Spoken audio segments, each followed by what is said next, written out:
In short next week तक में 89 question complete कर देने है ना। कौन से क्वेश्चन पे आए वैसे? 52 कंप्लीट किया, 53 आए ना, okay. Quantum mechanics model of atom, नया ही चैप्टर स्टार्ट कर रहे ऐसा समझ लो, क्योंकि अब तक की बातें हमने 9th में पढ़ी थी और कुछ नहीं भी पढ़ी थी, जैसे लिमिटेशन, फेलियर वगैरह थोड़ा ऐड किया हमने, है या ना। अब बिल्कुल नई बातें चालू हो रही है, बिल्कुल नई बातें, जो है quantum mechanical model of atom. Newton's mechanics is applicable to which object and not applicable to which object? तो Newton's mechanic is applicable to macroscopic object या मैक्रोस्कोपिक पार्टिकल्स। मैक्रो मतलब जो बड़े दिखे, जो हमारे डायमेंशंस के हो, जो हमें आंखों से दिखने में आए समझ में, उसको कौन से ऑब्जेक्ट्स बोलते हैं? Macroscopic object. As for example rolling ball, falling stone, motion of planets in the orbit, ये सारी बातें कौन से ऑब्जेक्ट्स में आ जाती है? मैक्रोस्कोपिक ऑब्जेक्ट, जो दिखते हैं आंखों से। But it is not applicable to subatomic particles. Newton का मैकेनिक्स हम सब एटॉमिक पार्टिकल्स को नहीं अप्लाई कर सकते, लाइक इलेक्ट्रॉन, प्रोटॉन, आया समझ में? like proton and electron which have a very less mass and so uncertainty is मर मतलब कि डेफिनेटली वहां पे आ जाएगा।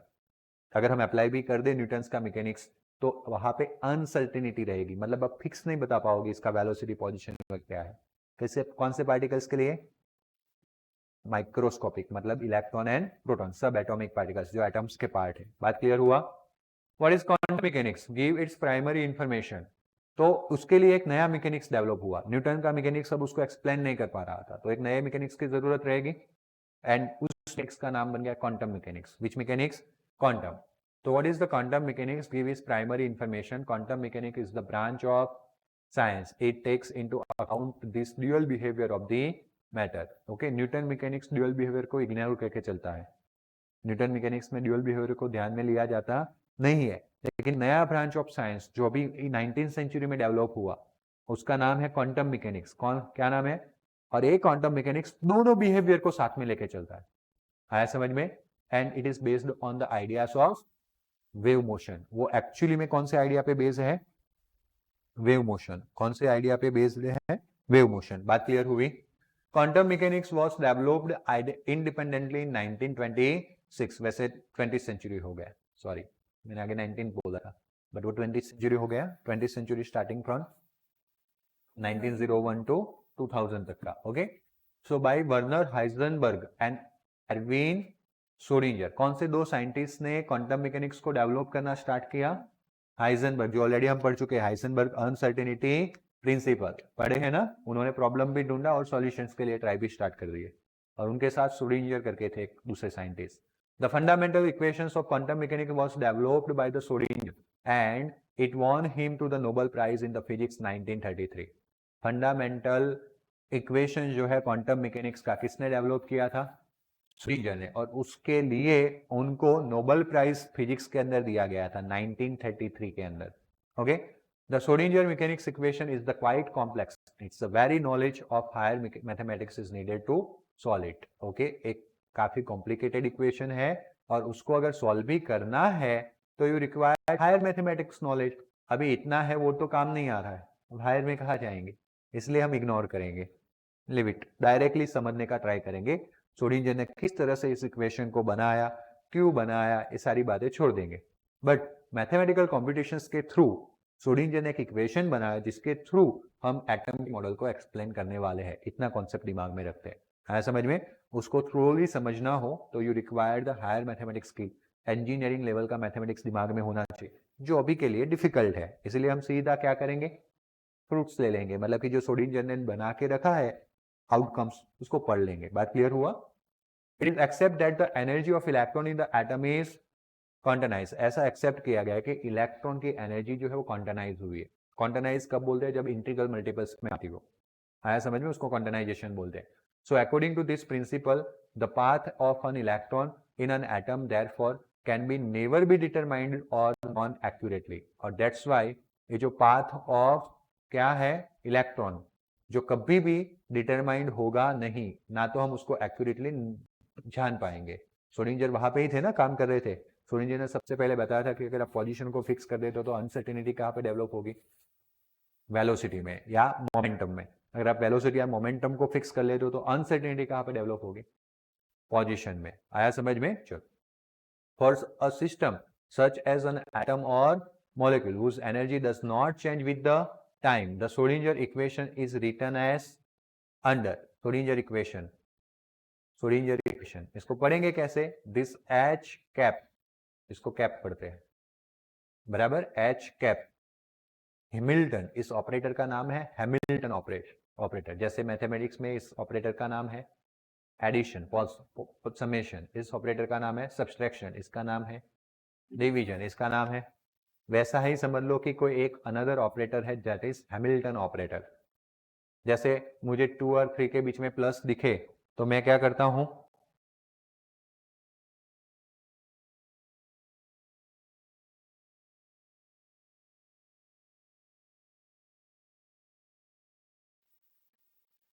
Yes Krrish,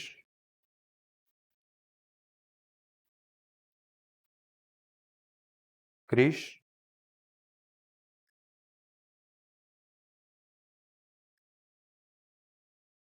okay. सो 2 + 3 को मैं क्या देता हूं?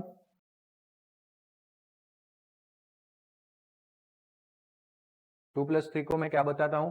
+5। जैसे ऑपरेटर ये दोनों को ऐड करने का काम करता है ना, वैसे कुछ specific operations through this Hamilton operator किए जाते होंगे, वी डोंट केयर, है ना, क्योंकि इसके लिए बहुत बड़ा हायर मैथमेटिक्स पढ़ना पड़ेगा। रियलिटी में मेरे पोजीशन पे भी मुझे पता नहीं है क्या है वो। आया समझ में? तो हम सीधा आउटकम ही ले लेते हैं कि उसको क्या बोलते हैं? Hamilton. This is the function. Function को रिप्रेजेंट करने के लिए साई यूज किया गया है, इसका नाम है साई। आया समझ में? साई। तो Hamilton of psi equals to energy of psi. Here H caret is mathematical operator that is called Hamilton. Psi is the total energy of system contains the electron and this psi is nothing but wave function. Function को represent करने के लिए psi symbol use किया है। Solution of this equation give you psi E and psi. अगर इस equation को solve करते हैं, ये बहुत शॉर्ट फॉर्म में लिखा गया है लेकिन is a very complicated equation, very long equation जो श्रोडिंगर ने बनाया था और फिर ऑपरेटर्स डिफाइन करके शॉर्ट फॉर्म में लेके आ गया श्रोडिंगर। तो इस इक्वेशंस का जो सॉल्यूशन है वो आपको एनर्जी एंड वेव फंक्शन देगा। इसको अगर सॉल्व करेंगे तो दो चीज मिलेगी, ई एंड साई, मतलब energy and wave function. Total energy क्या है? The total energy of the system is takes into account that kinetic energy of all of atomic particles like electron and nuclear. एक ऐसा सिस्टम जिसके अंदर electrons है, उसका total energy क्या होगा? तो टोटल एनर्जी यानी कि सबका एनर्जी का समेशन, उसमें न्यूक्लियर भी आ गया और इलेक्ट्रॉन भी आ गया। Attractive potential between the electron as well as nuclear individually. और दूसरी दो चीज भी आ गई, अट्रैक्टिव पोटेंशियल्स, मतलब कि पॉजिटिव एंड नेगेटिव के बीच में अट्रैक्शन होता था, जो बोहर ने भी ध्यान में लिया था, न्यूक्लियस एंड इलेक्ट्रॉन के बीच में अट्रैक्शन, हाँ या ना? वो तो आ ही गया। दूसरा कौन सा पोटेंशियल आ जाएगा? ओके सही, दूसरा इसमें लिखा नहीं है लेकिन रिपल्सिव पोटेंशियल भी आ जाएगा, क्योंकि बोहर का जो मॉडल था वो मोर देन वन इलेक्ट्रॉन के लिए हम अप्लाई नहीं कर पा रहे थे। उसका रीजन ये था कि बोहर ने सिर्फ अट्रैक्शन को ध्यान में लिया था, दो इलेक्ट्रॉन साथ में आ गए तो उनके बीच में रिपल्सन भी होगा, तो उसको ध्यान में लिया नहीं था। बट इस क्वांटम मैकेनिक्स के थ्रू हम उस भी ध्यान में ले सकते हैं। Psi is known as wave function of atom and does not carry any physical, वो सिर्फ एक मैथमेटिकल कॉम्पिटिशन है रिप्रेजेंट करने के लिए फंक्शंस को, उसका कोई फिजिकल मीनिंग नहीं है। It corresponding to all energy state, और एक एनर्जी स्टेट्स के लिए psi होता है। So write down the Schrodinger equation for the hydrogen atom और एक्सप्लेन श्रोडिंगर वेव फंक्शन या wave equation and also explain what is the meaning of psi, what is the meaning of magnitude of psi square of one electron system. तो when the Schrodinger equation is solved, Schrodinger equation वैसे पहले लिखा गया है कि write down, Schrodinger equation लिखना चाहिए, Hamilton of psi equals to into psi। Schrodinger equation हो गया, इसके सॉल्यूशंस में जाए, ओके, उसको सॉल्व किया जाए। कौन से एटम्स के लिए? हाइड्रोजन, जिसके पास कितना इलेक्ट्रॉन है? 1 इलेक्ट्रॉन। तो हमें कुछ बातें मिलेगी, जैसे कि the solution gives the possible energy levels of electron that can occupy and the corresponding wave function sigh of the electron associated with the energy level. अभी हमें वो पता था कि बोहर ने ऐसा बताया था कि न्यूक्लियस के अराउंड इलेक्ट्रॉन फिक्स पाथ पे घूम रहे हैं, जिसको किसने नाम बोल दिया? हाइजेनबर्ग। हाइजेनबर्ग ने बताया था ना कि फिक्स पाथ डिफाइन करना पॉसिबल नहीं है, क्योंकि अगर आप पोजीशन डिफाइन करने जाते हो तो वेलोसिटी चेंज हो जाता है। तो पाथ फिक्स डिफाइंड नहीं है, वो ऐसा किसने बताया था? हाइजेनबर्ग ने। आया समझ में? और मैंने बताया था कि जब आपके पास कोई फिक्स चीज नहीं होती है तो हम प्रोबेबल को लेके आते हैं, प्रोबेबिलिटी को लेके आते हैं, हाँ या ना? तो उसी के लिए ही श्रोडिंगर और हाइजेनबर्ग ने मिलकर क्वांटम मैकेनिक्स डेवलप किया, और जिसका श्रोडिंगर का डेवलप किया हुआ इक्वेशन ए है, और वो वेव फंक्शन, इसका जो सॉल्यूशन है वो आपको ऊपर वाले क्वेश्चन में देखा आपने, ई और क्या देगा? शाई, शाई यानी कि वेव फंक्शन। तो दिस सॉल्यूशन गिव्स पॉसिबल मतलब related to probability, okay, possible energy level of electron that can electron उस लेवल को ऑक्यूपाई कर पाए, and corresponding wave function, particular energy level के लिए एक वेव फंक्शन कौन सा आएगा? चाई, ओके, जिसके साथ एक एनर्जी एसोसिएट होगी ई जितने। अगर वेव फंक्शन साई चेंज हो गया तो एनर्जी भी चेंज हो जाएगी। कहने का मतलब इलेक्ट्रॉन का जो ऑक्यूपेशन लेवल है वो चेंज हो गया तो एनर्जी भी क्या हो जाएगी? चेंज हो जाएगी।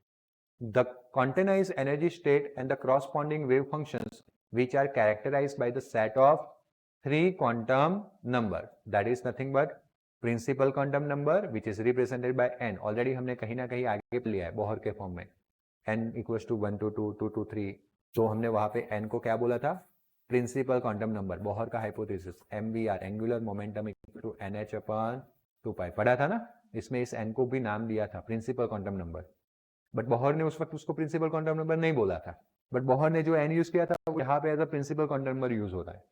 तो श्रोडिंगर ने बहुत सारा मेहनत किया, एक इक्वेशन डिराइव किया जिसको शॉर्ट फॉर्म में हमें पढ़ा, उसका सॉल्यूशन ई एन साई मिलता है। उसको मोर क्लैरिफाई करने के लिए चार अलग अलग फिजिकल क्वांटिटीज को या चार अलग अलग क्वांटम नंबर को डिफाइन करना पड़ा श्रोडिंगर को, है ना, क्योंकि पूरा डिटेल नहीं जा रहे तो ये मैं बातें बता रहा हूँ। तो वो चार क्वांटम नंबर कौन से थे जो श्रोडिंगर ने डिफाइन किए? तो पहला कौन सा है? Principal quantum number. दूसरा कौन सा है?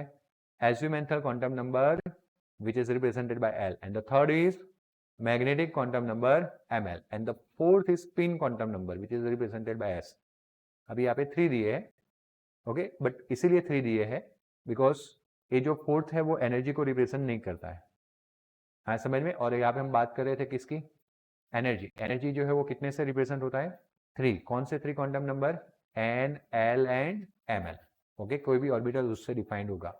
Hydrogen depends upon, sorry, depends only upon, ये 3 क्वांटम नंबर पे हाइड्रोजन का डिपेंडेंस है। जब मल्टीपल इलेक्ट्रॉन सिस्टम आएगी तब किसकी बात रहेगी? S की भी बात आएगी, 4th quantum number. When electron is in any energy state, जब इलेक्ट्रॉन किसी एनर्जी स्टेट में होते हैं, the wave function corresponding to that energy state contains all information about the electron. When electron in any energy state, कोई भी एक energy state में जब इलेक्ट्रॉन होंगे तो उस एनर्जी स्टेट के रिगार्डिंग जो भी वेव फंक्शन है which is represented by Sai, उस साई के अंदर सारी इंफॉर्मेशन छुपी हुई है उस स्टेट के बारे में।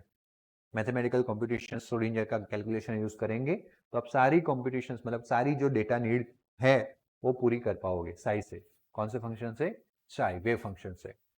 तो डेफिनेशन क्या है साई का? तो the wave function is a mathematical function whose value depends on the coordinates of the electron. Electron nucleus का अराउंड कहाँ हो सकता है? कोऑर्डिनेट्स, ओके, उस पे साई का डिपेंडेंस है, उस पे साई का वैल्यू डिपेंड करता है इन the atom and does not carry any physical meaning. The value of Sai depends on Cartesian coordinate, position पे डिपेंड है ना इलेक्ट्रॉन के, तो कोई भी चीज के पोजीशन को रिप्रेजेंट करने के लिए 3 कोऑर्डिनेट्स यूज किए जाते हैं।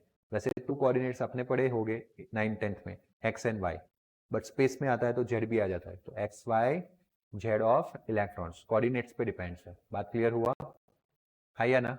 वन इलेक्ट्रॉन सिस्टम किसको बोलते हैं? The wave function of hydrogen और हाइड्रोजन लाइक स्पीसीज जिसमें 1 इलेक्ट्रॉन है, जैसे He+, Li+2 आगे भी पढ़ा था। 2 इलेक्ट्रॉन होते हैं, +1 मतलब 1 हो गया। 3 इलेक्ट्रॉन होते हैं, +2 मतलब 1 इलेक्ट्रॉन हो गया।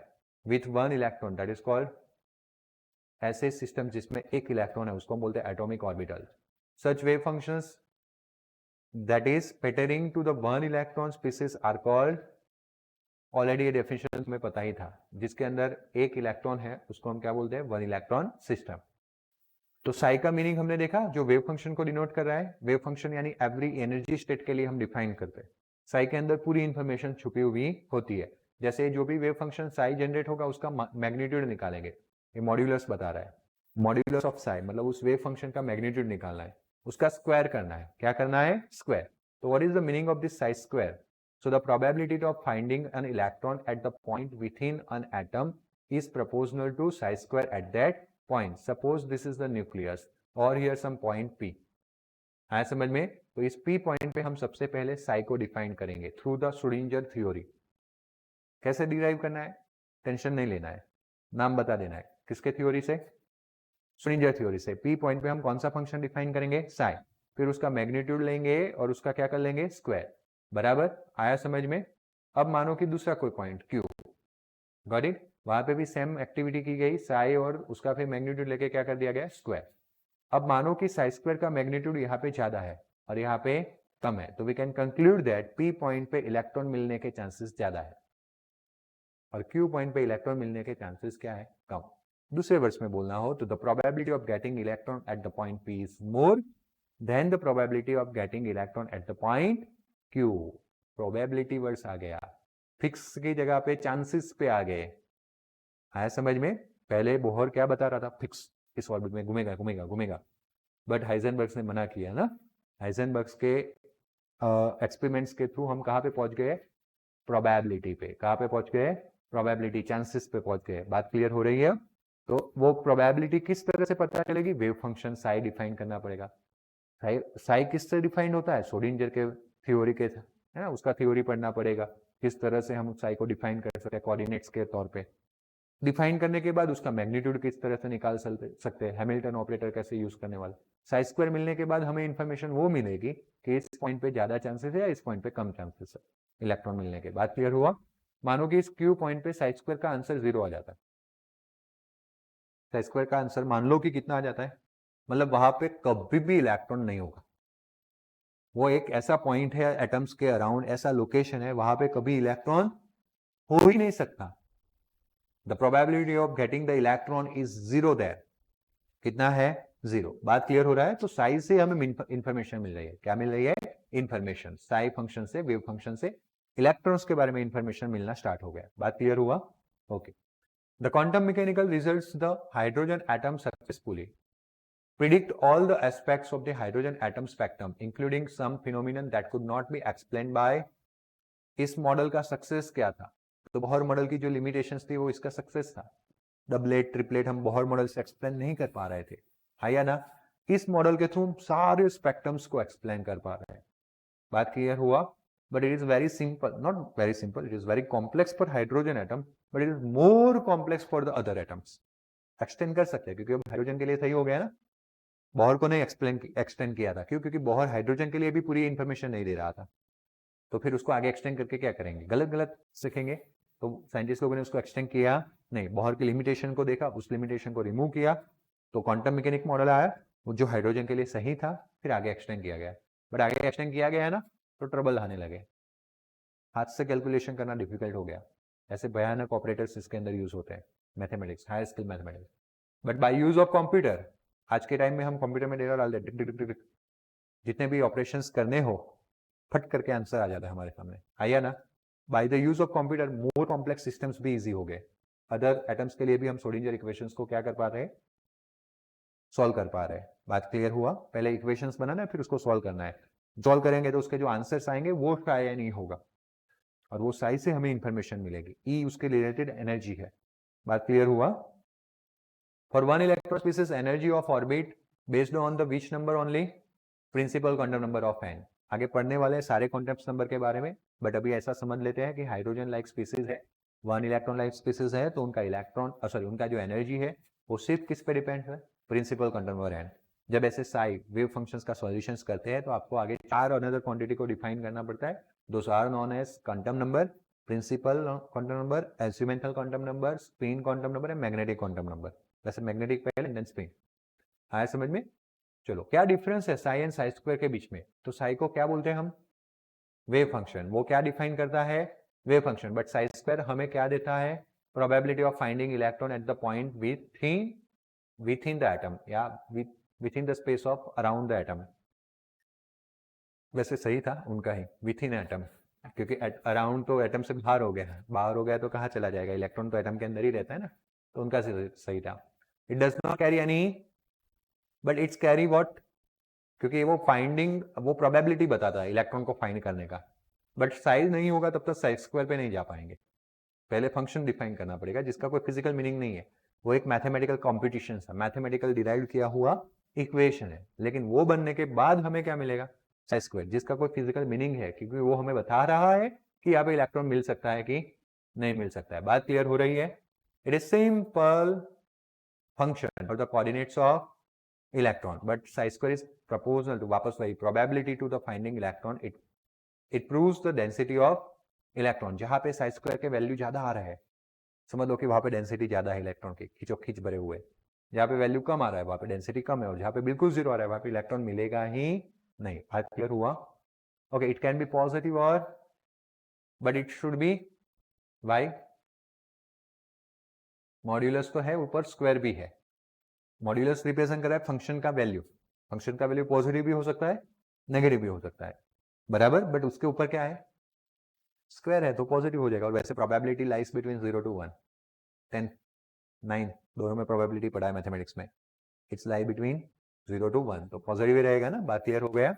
It gives less of electron, it gives energy less of electrons and this energy levels are quantized, कुछ सेंटेंस गलत लग रहा है। okay, it gives distributions, okay, it gives in,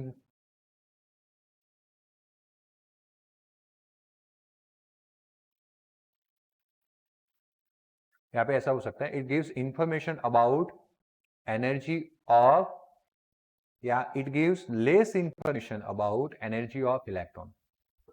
Sai जो है ना वो हमें इंफॉर्मेशन ऑफ एनर्जी दे रहा है, साई के रिलेटेड एक ई वैल्यू मिलने वाला है, लेकिन दैट इज लेस इंफॉर्मेशन।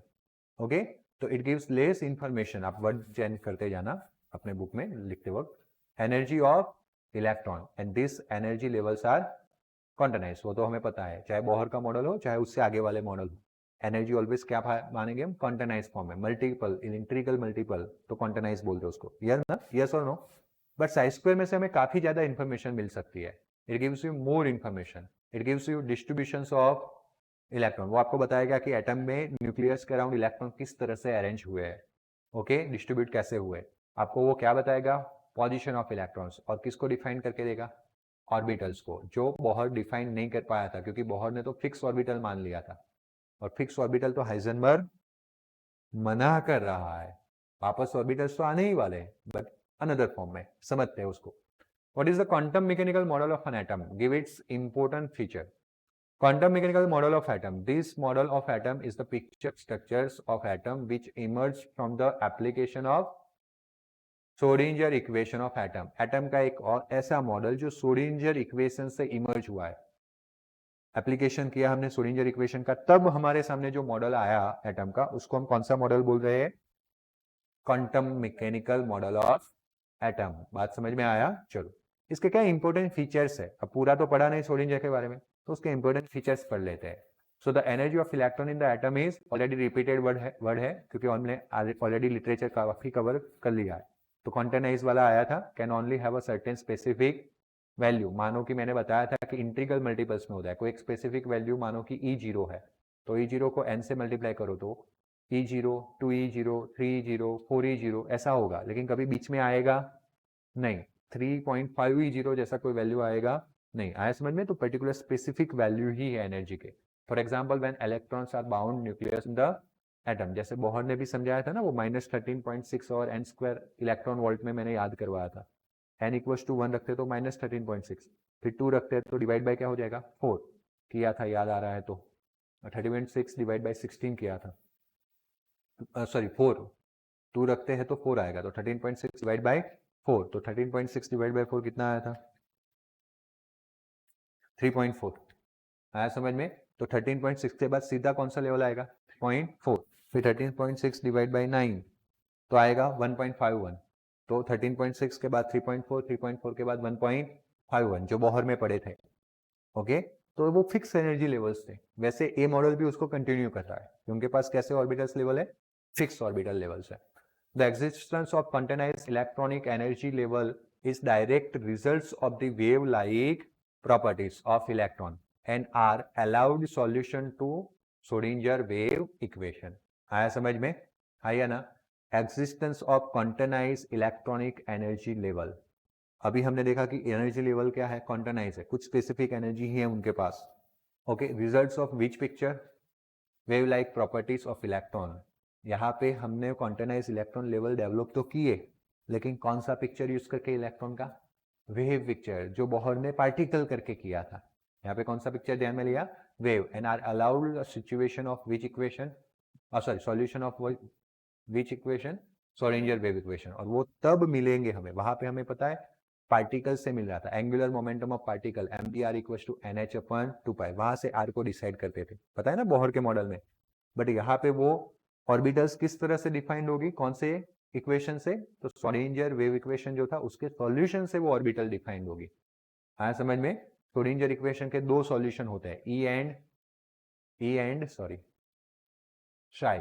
तो psi is the wave function जो पर्टिकुलर ऑर्बिट्स को डिफाइन करेगा, और E is related to the energy, उस ऑर्बिटल्स के लिए क्या एनर्जी है उसको रिलेट करेगा.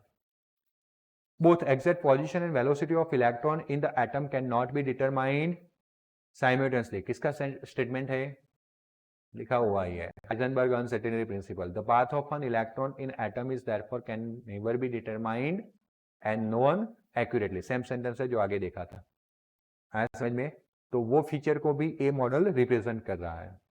Atomic orbitals is nothing but wave function. मैंने बताया था कि हम श्रोडिंगर इक्वेशन डिराइव करते हैं, श्रोडिंगर इक्वेशन के दो सॉल्यूशन मिलते हैं. वापस पूछा मैंने, वापस कौन से दो सॉल्यूशन, ई एंड साई. अब साई जो है ना, तो देखो atomic orbital is nothing but wave function psi for an electron in atom. तो जो साई निकल के आएगा ना, उससे हमें एटॉमिक ऑर्बिटल्स के बारे में पता चलेगा. साई स्क्वायर से हमें उस ऑर्बिटल के अंदर इलेक्ट्रॉन फाइंड करने की प्रोबेबिलिटी कहाँ है वो पता चलेगा. बात क्लियर हुई. थोड़ा आगे जाके हम पढ़ने वाले हैं दो ऑर्बिटल्स के बारे में भी. Okay, whenever the electron is described by the wave function we say that electron occupies their orbital या दैट ऑर्बिटल्स. आया समझ में. जब हम एटम्स के अराउंड किसी वेव फंक्शन को डिफाइन करते हैं, एटम्स के अराउंड नहीं सॉरी, न्यूक्लियस के around with in the atoms किसी वेव फंक्शन को डिफाइन करते हैं, तो उसका हमारा कहने का मतलब ऐसा होता है कि उसके अंदर कौन होगा, इलेक्ट्रॉन उस ऑर्बिटल के अंदर घूमता रहेगा. फिक्स ऑर्बिटल नहीं होगा, लेकिन फिर घूमता रहेगा. आया समझ में.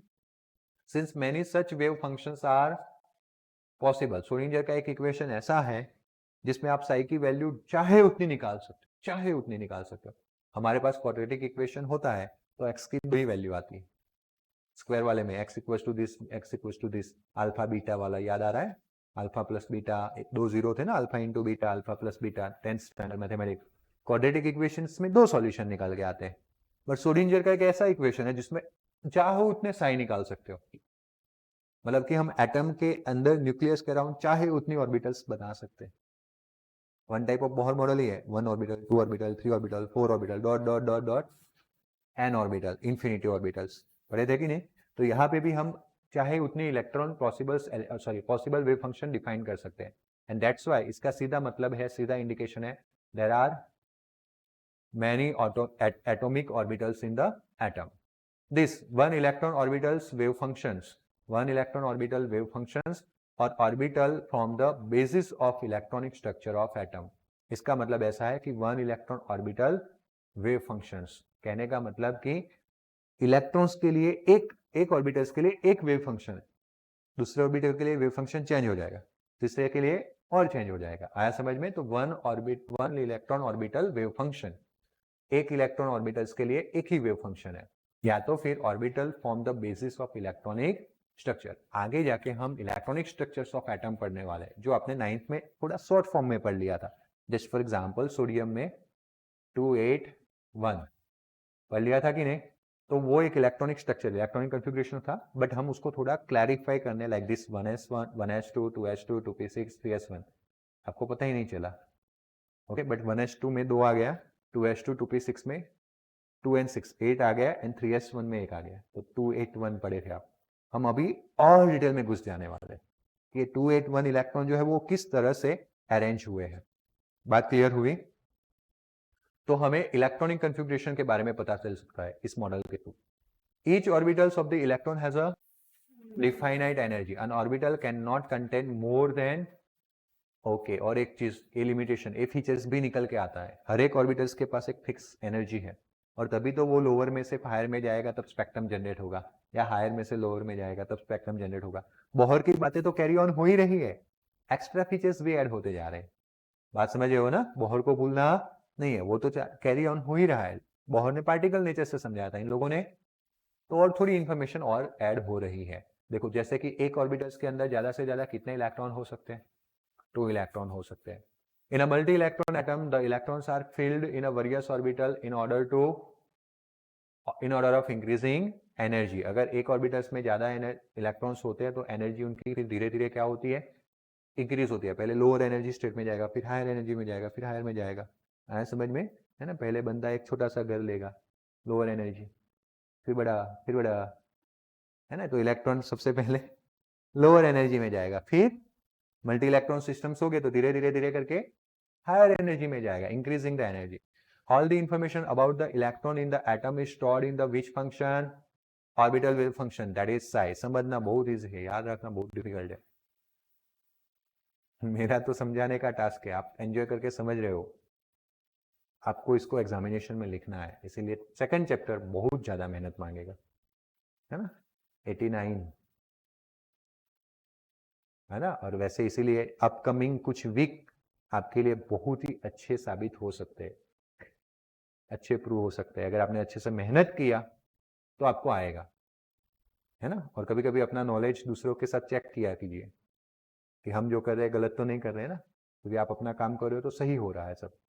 बाकी ऐसे भी हैं जो पूरे दिन घूमते रहेंगे। देखो एक बात बता देता हूँ, जो घूमते रहते हैं वो 30-40% लेके आएंगे। आपका काम करने के बाद भी 30-40% आए तो कोई वैल्यू नहीं है। काम किया, पैसा खर्च किया, ट्यूशन रखवाया, फिर भी मानो कि 30-40 आया तो कोई वैल्यू नहीं है। ये 30-40 आने के पीछे का रीजन भी आप ही होगे। मैंने पढ़ाया, मैंने लेक्चर अवेलेबल करवाया, फिर भी रिवीजन, मैंने टेस्ट रखा, फिर भी आपने स्किप किया। जो बच्चे ऐसा करते हैं, टेस्ट नहीं देते, होमवर्क नहीं करते रेगुलरली, बराबर उनके मार्क्स कम हो जाते हैं। आप अगर टेस्ट रेगुलरली दो, पढ़ के दो, मेन टास्क वो होता है। कभी मैंने एडवांसली 2 वीक के टेस्ट लिखवा दिए, हाँ कि ना, तो पढ़ने की रिस्पॉन्सिबिलिटी किसकी? मैं एडवांस लिखाता हूं तो एडवांस पढ़ने की रिस्पॉन्सिबिलिटी भी आपकी आती है। तो आप पढ़ के दो, और पढ़ के दिया है तो आपको आने ही वाला है, तो क्या आप थोड़े एग्जाम में छोड़ के आने वाले, उसको लिख के ही आओगे ना, तो मार्क्स बढ़ेंगे। नहीं तो सब कुछ किया, पापा ने एफर्ट दिया तो हम ट्यूशन आए, पापा ने एफर्ट दिया तो हमने होमवर्क भी थोड़ा किया, ऐसा किया, बराबर। हम फ्री टाइम भी नहीं वेस्ट कर रहे हैं, मतलब बाकी के लोग ट्यूशन भी नहीं करवाते, घूमते रहते, तो एटलीस्ट अच्छा है, उनका घूमने से भी 30-40% आ गया, शायद पास तो हो गए। बट हमारा सब मेहनत करने के बाद भी उतना आता है तो बहुत बुरा लगेगा। इसलिए मेहनत डी टू डी करना, बहुत ही अच्छे से करना, दिमाग में वो डाल के करना कि भाई हमारा उनका जैसा लाइफ नहीं करना है ना। इसके भाई के बैच में पूछ लो, उसके भाई को पता है, उसने थोड़ा मेहनत किया, सिंसियर हुआ तो पास हो गया। मनदीप, है ना, कुलदीप का भी अच्छा MS में है, उसकी बैच में कितने लोग फेल हुए पूछो उसको, पता होगा। वो ऑलमोस्ट उसकी भाई की बैच को सबको पहचानता है। आगे आगे की साल के बैठे तो मेरे पास ही थे, तो भी 6 लोग फेल हो गए। कुलदीप मस्ती कर लेता था लेकिन लिख लेता था, सब का डेटा भी मेरे पास एक फाइल करके दे गया था मुझे वो। आया समझ में? तो बात ये है, मेहनत करनी पड़ेगी, है ना, तो छोड़ना नहीं है। समझ में आया? 89 से डरना नहीं है। हमने सारे पढ़े ना, अगर टेक्स्ट बुक में से पढ़ा रहा होता चैप्टर कब का खत्म हो गया होता। आप स्कूल में देख रहे हो सेकंड चैप्टर दब लेके खत्म हो गया। बट ऐसा नहीं करना है, मुझे सारा बहुत डिटेल में पढ़ाना है, टेंशन मत लो। मुश्किल है संडे पढ़ना पड़ेगा 2 ओवर तो ज़्यादा पढ़ लेंगे, काम में चोरी नहीं करेंगे, लेकिन मैं अगर नहीं करूंगा तो आपको भी नहीं करने दूंगा। बात क्लियर हुई? तो पढ़ना स्टार्ट रखना है। हाँ, तो फंक्शन क्या हो गया? Psi. And quantum mechanical makes it possible to extract information out of psi. क्या बता रहा है? पूरा इंफॉर्मेशन इलेक्ट्रॉन का किसके अंदर छुपा हुआ है? वे फंक्शन साई। और क्वांटम मैकेनिक्स का यूज करके साई के अंदर से सारा इंफॉर्मेशन बाहर भी निकाल सकते हैं। आया समझ में? Filling of electron finding of electron probability, that is psi square. The probability of finding of an electron at a point within the atom is proportional to square of orbital wave function. Magnitude या magnitude बोलना ही है, magnitude का जो square है उस पर वो proportionality में होता है। psi square is known as probability density and that is always कुछ पॉइंट ऐसे है जो हमने ऑलरेडी कवर किए, तो मैं एक्सप्लेनेशन में वापस नहीं जाता हूं. From the value of Sai square at the different points at the difference point within an atom, it is possible to predict the region around the nucleus where the electron will mostly probable to found. Okay, from the value of psi square at different points within the atom, it is possible to predict the region around nucleus where the electron will mostly probably found.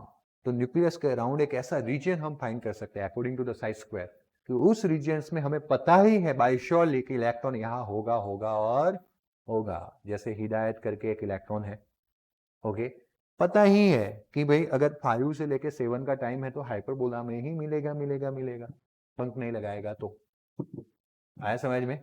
तो इस तरह से nucleus के around एक ऐसा reason find कर सकते हैं. ये मैं ऐसा क्यों कर रहा हूँ पता है बार बार? क्योंकि मुझे पता है कि ऑर्बिटल का शेप स्क्वायर है, सॉरी सर्कुलर है, स्फीयर है. आया समझ में? सॉरी, वो स्क्वायर साई का स्क्वायर याद आ गया मुझे, इसलिए बोल रहे हैं. साई स्क्वायर प्रोबेबिलिटी बताता है ना इलेक्ट्रॉन का, तो वो दिमाग में चल रहा था. बट ऐसा करने का मतलब क्या है? न्यूक्लियस के अराउंड वही ऑर्बिटल की बात हो रही है जो बोहर ने बताई थी सर्कुलर, लेकिन अब स्पीयर बनने वाला है क्योंकि न्यूक्लियस के अराउंड वो स्पीयर में प्रेजेंट रहते हैं. अब 3 डायमेंशंस में ईच एंड एवरी लोकेशन पे प्रोबेबिलिटी मिलेगा.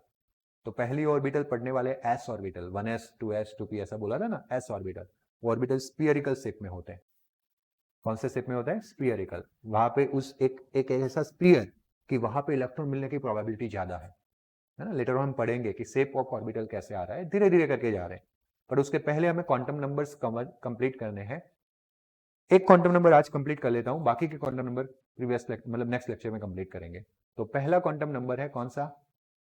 प्रिंसिपल, जिसको किस तरह से रिप्रेजेंट करते हैं? मोस्ट आस्केबल क्वेश्चंस होते हैं.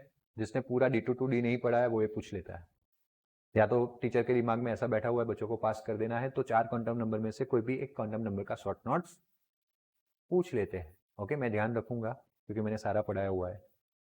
Okay, but the thing is what, ये पूछा जाता है. ओके, डिपेंड्स है. मुझे तो पेपर निकालना नहीं है इस बार 11th केमिस्ट्री का, मंजू मैम निकालेंगे ना. ओके चलो. So according to the quantum, कर लेना. According to the quantum mechanical model and Schrodinger wave equations in the atom, electron has definite orbital. यहाँ पे ऑर्बिटल बढ़ाना चाहिए. Okay, quantize energy levels.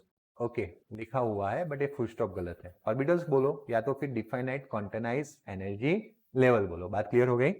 Okay, this energy levels are characterized by, उस energy level को कौन से number से represent करेंगे? तो n, principal quantum number. Principal quantum number is always, क्योंकि level 1, level 2, level 3, okay, always positive, integer 1 2 3. The principal quantum number determines the size and large extends to the energy of orbital. orbital का size कैसा है और energy कैसा है? Simply word में बोलूं तो जितना प्रिंसिपल क्वांटम नंबर बढ़ा उतना एनर्जी भी ज्यादा और साइज भी बढ़ा. तो n इक्वल्स टू 1 कम साइज का रहेगा, n इक्वल्स टू बढ़ जाएगा. स्पीयर की अगर बात करें तो बढ़ता जाएगा. The principal quantum number is known as main orbit और सेल. सेल बोलते हैं या फिर उसको ऑर्बिट बोलते हैं. Principal quantum number identify the shell या ऑर्बिट. किसको आइडेंटिफाई करेगा? सेल या ऑर्बिट. ऑर्बिट अलग होता है, ऑर्बिटल अलग होता है. ऑर्बिट्स के टाइप में ऑर्बिटल आएगा. आया समझ में? हाँ हाँ, ऑर्बिट या सेल एक होता है, उसके अंदर सबसेल या ऑर्बिटल्स होते हैं. ओके, दैट मींस कि अगर n इक्वल्स टू 1 ऑर्बिट है तो उसके अंदर और कोई ऑर्बिटल्स आने वाला है. आया समझ में? तो एक बड़ा सा सेल स्फीयरिकल फॉर्म में, उसके अंदर वापस ऑर्बिटल्स आने वाले हैं. क्योंकि अगर मैंने न्यूक्लियस के अराउंड एक स्फीयर मान लिया है तो ऐसा जरूरी नहीं कि उसके अंदर हर एक स्फीयर मतलब वो पूरे रीजन्स के अंदर इलेक्ट्रॉन फाइंडिंग करने की प्रोबेबिलिटी सेम हो. तो वो प्रोबेबिलिटी से वापस ऑर्बिटल्स बनेंगे. तो प्रिंसिपल क्वांटम नंबर के अंदर क्या आने वाला है? ऑर्बिटल्स. n इक्वल्स टू 1 से ऑर्बिट डिफाइंड होती है, सेल डिफाइंड होती है. पता है आपने k l m ऐसा 9th में लिखा था, तो वो सेल हो गया. n इक्वल्स टू 1 मतलब k shell, k orbit. Orbital अलग है ऐसा बोल रहा हूं. ऑर्बिट के अंदर कौन आएगा? ऑर्बिटल. बात क्लियर हो गई? ओके, नंबर ऑफ ऑर्बिटल्स देखो आ गया. ऑर्बिट्स के अंदर ऑर्बिटल्स आएगी. अगर आपका प्रिंसिपल क्वांटम नंबर n है तो ऑर्बिटल्स उसके अंदर कितने हो गए? n square. Just for example main shell n equals to 1, तो सिंबल उस सेल का क्या है? k. सेल बोलो या ऑर्बिट बोलो सेम. ऑर्बिटल बोलो या सब सेल बोलो, सेल का पार्ट सब सेल, वो दोनों वर्ड सेम है। तो 1 के अंदर कितना ऑर्बिटल है 1, बट अगर प्रिंसिपल क्वांटम नंबर 2 है तो उसको L से डिफाइन करते हैं 4, 3 है तो 4 है तो 16, और कौन से 1 होगा, कौन सा 4 होगा, कौन सा 9 होगा, कौन सा 16 होगा, आगे जब क्वांटम नंबर डिफाइन करते जाएंगे मैं आपको बता दूंगा। आया समझ में? इस सारी इंफॉर्मेशन हमें क्वांटम मॉडल से मिली हुई है। All the orbitals given by the n constitutes a single cell of orbit, atom and are represented by the following letters K, L, M and N। अभी मैंने बताया था size of orbital increase with, वैसे अभी orbital ना बोलना चाहिए, क्या बोलना चाहिए? Orbit. Orbit increase with increase in principle quantum number. In other words electron will be located away from, जैसे प्रिंसिपल क्वांटम नंबर बढ़ेगा साइज ऑफ ऑर्बिट बढ़ेगी, मतलब कि वो कहाँ चला जाएगा? न्यूक्लियस से दूर। Since energy is required in a shifting away the negative charge electron, the positively charged nucleus, energy of orbit will be increased with increased value n। जैसे जैसे इलेक्ट्रॉन को न्यूक्लियस से दूर ले जाना है, नेगेटिव वाला है पॉजिटिव वाला है, तो नेगेटिव को पॉजिटिव से दूर ले जाना पड़ेगा, क्योंकि वो तो अट्रैक्ट करके रखते हैं ना, तो दूर ले जाना पड़ेगा। तो जैसे कि एक बच्चे को मम्मी के पास ही पसंद आता है, छोटा बच्चा है ना, बार बार उसको आप खिलाने जाओगे तो दूर के मम्मी के पास चला जाएगा, आया ना? तो आपके पास एनर्जी होनी चाहिए,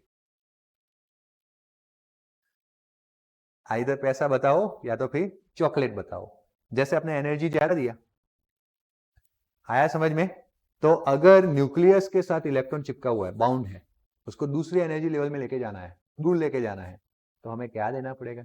एनर्जी देना पड़ेगा। क्या देना पड़ेगा? एनर्जी। बात क्लियर हो गई? इसीलिए जैसे जैसे जैसे दूर जाएंगे एनर्जी बढ़ती जाएगी, है ना?